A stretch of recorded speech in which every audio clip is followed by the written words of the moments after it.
Hello guys, ang niluluto ko na yan is sauteed cucumber in minced pork. Simple lang yan siya guys.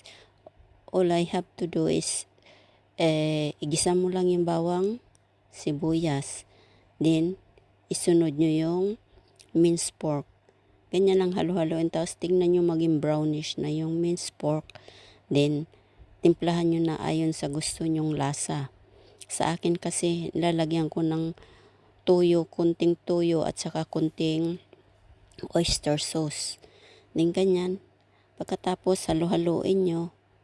Tapos ilagay nyo na yung kunting asukal, mga 1 teaspoon.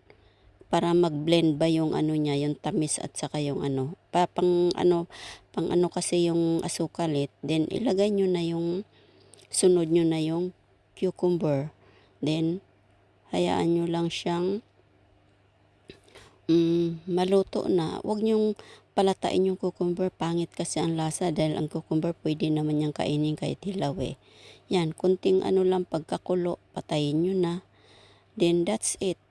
Ang sarap niyan guys, kala nyo ba? Paborito ko rin yan Ayan, ganyan siya. Then hayaan nyo lang siyang nalagyan yung kunting sabaw. Kunti lang. Pang ano lang. Kasi luto na rin yung minced pork Dahil sinote mo na siya Pagkatapos, ayan na siya. Ayan na yung finished product niya. Try nyo yan guys. Ang sarap niyan. Yan, ganyan.